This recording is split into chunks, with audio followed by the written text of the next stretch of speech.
parce qu'il avait voulu que je dise que c'est d'un commun accord que nous avons décidé de nous séparer. J'ai dit non, si on discute et qu'on trouve des convergences, des accords, je peux le faire. À défaut, il faut que vous preniez la responsabilité de dire que vous m'avez limogé. Alors il m'a dit, je dois aller rendre visite à l'archevêque de Dakar.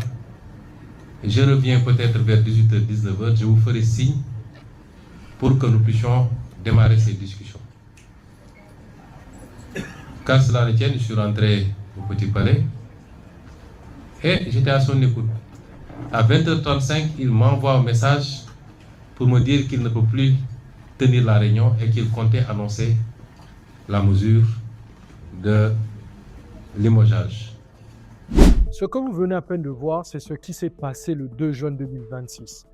On voit un Ousmane Sonko qui tient une conférence de presse où il explique les raisons de son limogeage et les raisons qui l'opposent à Diomaye Faye. Malheureusement, beaucoup d'analystes se sont focalisés qu'à la forme du discours. En réalité, si l'on écoute attentivement son discours, Sonko ne parle pas seulement d'un désaccord avec le président. Il parle surtout de PASTEF, du projet initial, des engagements pris devant les Sénégalais.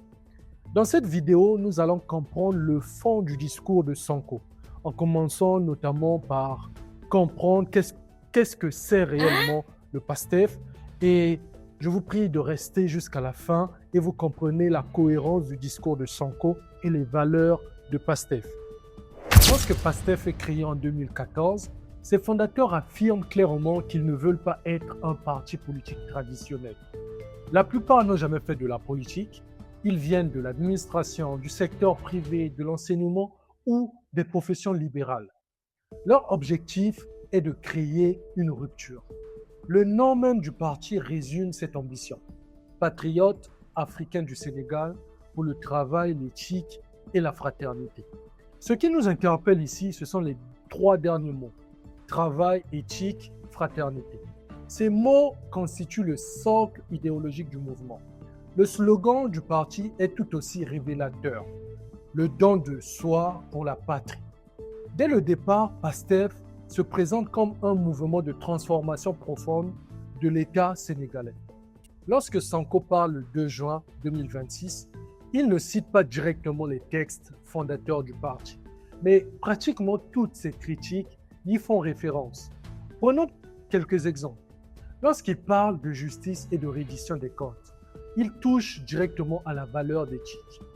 Et enfin, la question de la justice et la reddition des comptes, qu'on avait promis aux Sénégalais, mais qui est totalement sabotée depuis qu'on est là. Et sabotée de l'intérieur. Ce qui fait qu'en 2 ans, il n'y a rien qui a été fait au niveau de ces dossiers. Rien de consistant en tout cas.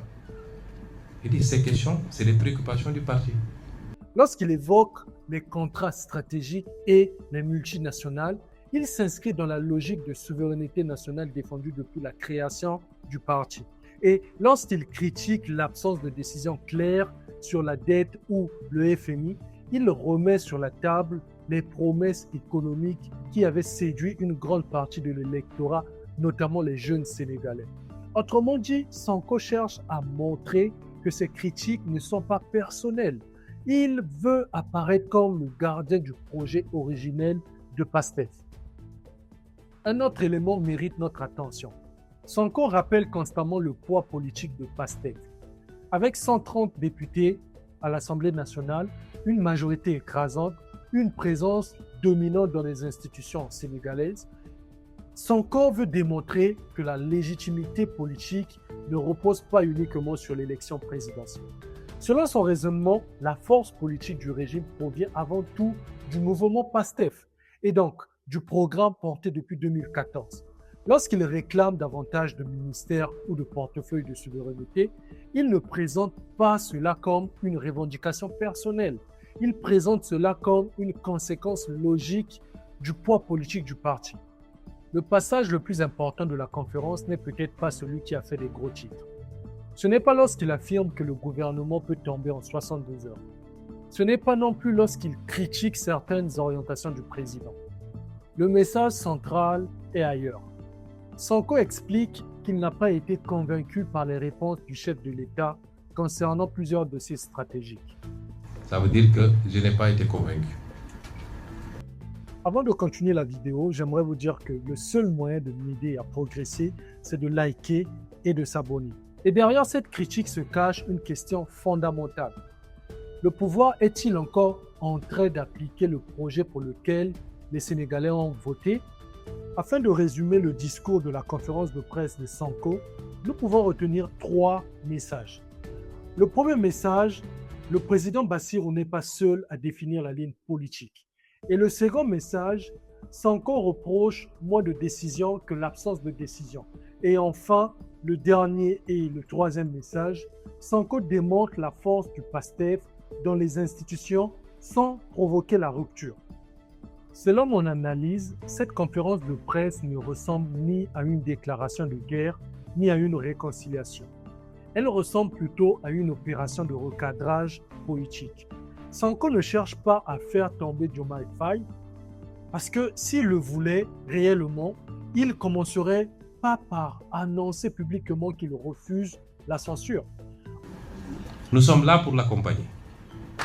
C'est pourquoi j'ai dit tout à l'heure que si je le voulais et si Pastef le veut, demain, en tout cas dans 72 heures, ce gouvernement peut tomber. Parce qu'on a la possibilité de censurer. Mais on n'est pas dans des histoires de vendetta. Nous nous préoccupons d'abord de l'intérêt supérieur de ce pays. Et c'est pourquoi nous ne censurerons pas. Nous allons les accompagner. Et je lui ai dit ça hier dans son bureau. En revanche, il cherche clairement à rappeler que le centre de gravité politique du pouvoir ne se retrouve pas uniquement au palais présidentiel, mais également au sein du parti qui a porté ce projet au pouvoir. Nous sommes pratiquement à la fin de cette vidéo. N'oubliez pas de vous abonner et de liker pour plus de contenu.